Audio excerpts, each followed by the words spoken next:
Sometimes you need to get knocked down before you can really figure out what your fight is and how you need to fight it. Throughout ancient times, institutions of learning have been built on top of hills to convey that great struggle is required to achieve degrees of enlightenment. Each of you had your own unique difficulties with the hill. For some of you, the challenge was actually academics. When you hear the words magna cum laude, you know that's not you. That's not you. You worked hard, you did your best, but you didn't make A's or B's, sometimes C's. You never made the dean's list, but that's okay. You're here on top of the hill. And I want to say something to that. You know, sometimes your grades don't give a real indication of what your greatness might be. So it really is okay.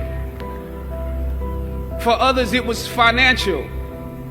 You and your family struggled to make ends meet every semester of your matriculation. You had to stand in one line to get to another line, to get to another line for somebody that might help you. You had to work an extra job or two, but you're here. For a lot of you, not all, but a lot of you, your hardest struggle was social. Some of you never fit in. You were never as cool and as popular as you wanted to be, and it bothers you. So your social struggles here became psychological. Even though you made it up the hill, you carry the baggage of rejection with you, but you're here. Or some of you went through something traumatic. You made it to the top of the hill, but not without scars and bruises. Some of you fit in too much. You were on the yard rapping on your frat block when you were supposed to be in class. Or you got caught up in the DC party life. You carry the baggage of too much acceptance. When completing a long climb, one first experiences dizziness, disorientation, and shortness of breath due to the high altitude. But once you become accustomed to the climb, your mind opens up to the tranquility of the triumph.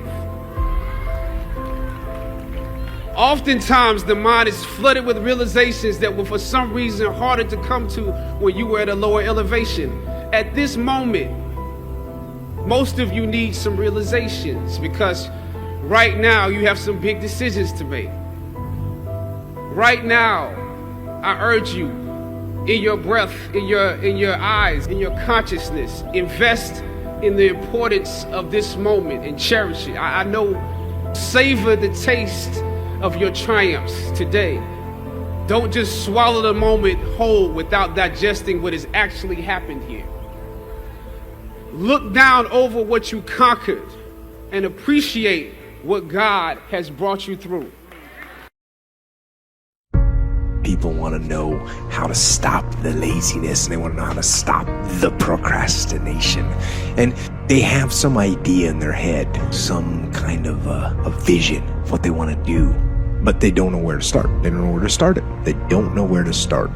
And I think most people that are miserable or that are really like dying to be great and dying to have more, we want to change. We want to live a better life. We want to create more for our families. We want to be happier. The desire is there. Just do it. Just pick up a camera and start shooting something. Don't wait to be asked, because nobody's going to ask you. And don't wait for the perfect conditions, because they'll never be perfect. It's a little bit like having a child. If you wait until the right time to have a child, you'll die childless. And I think filmmaking is very much the same thing. You just have to take the plunge and just start shooting something. Even if it's bad, you can always hide it, but you will have learned something. Wisdom uninvested in labor is wasted. Attitude, even the highest of attitude, which is faith. Faith uninvested is wasted, produces nothing. So the name of the game is not faith. The name of the game is not philosophy. The name of the game is to put faith and philosophy into activity so that it starts making progress. So if you want to make real progress, then you really got to look at your life in a different way. You got to say, I got to take control of this process and not just hope it's going to work out like people do who make a resolution. Being able to make the right choices in your life. Being able to go down the right path and not the wrong path. And even if you make that mistake and find yourself in a position that you really didn't want to be in, don't be so hard on yourself. As long as you had the right mindset and the right intent, you can learn from that and build from that and continue to push forward and move on. Every day, making yourself stronger and faster and more flexible and healthier. Reggie Jackson struck out 2,600 times in his career, the most in the history of baseball. But you don't hear about the strikeouts. People remember the home runs. Fall forward. Thomas Edison conducted 1,000 failed experiments. Did you know that? I didn't know that. Because the 1,001st was the light bulb. Fall forward. Every failed experiment is one step closer to success. You've got to take risks, and I'm sure you've probably heard that before, but I want to talk to you about why that's so important.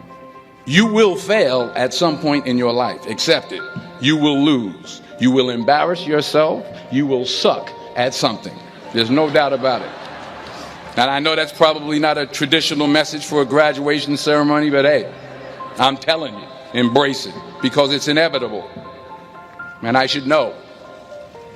In the acting business, you fail all the time. Early on in my career, I auditioned for a part in a Broadway musical.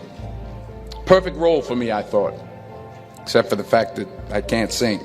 I didn't get the job. But here's the thing. I didn't quit. I didn't fall back. I walked out of there to prepare for the next audition, and the next audition, and the next audition. I prayed. I prayed, and I prayed. But I continued to fail, and fail, and fail. But it didn't matter, because you know what? There's an old saying, you hang around the barbershop long enough, sooner or later you're going to get a haircut. So you will catch a break, and I did catch a break. Last year, I did a play called Fences on Broadway. But here's the kicker. It was at the Court Theater. It was at the same theater that I failed that first audition 30 years prior. The point is, every graduate here today has the training and the talent to succeed. But do you have the guts to fail? If you don't fail, you're not even trying. I'll say it again. If you don't fail, you're not even trying. To get something you never had, you have to do something you never did. Imagine you're on your deathbed, and standing around your deathbed are the ghosts representing your unfulfilled potential. The ghost of the ideas you never acted on. The ghost of the talents you didn't use. And they're standing around your bed, angry, disappointed, and upset. They say, we came to you because you could have brought us to life, they say. And now we have to go to the grave together. So I ask you today, how many ghosts are going to be around your bed when your time comes? Nothing, absolutely nothing is impossible. You can begin again. You can believe God again. You can trust again. You can be successful. You can overcome your addictions. You can heal. You can feel alive again. This is when you realize that those things are possible. You are getting a breakthrough. So I want to encourage you right now. Don't give in. Go for it.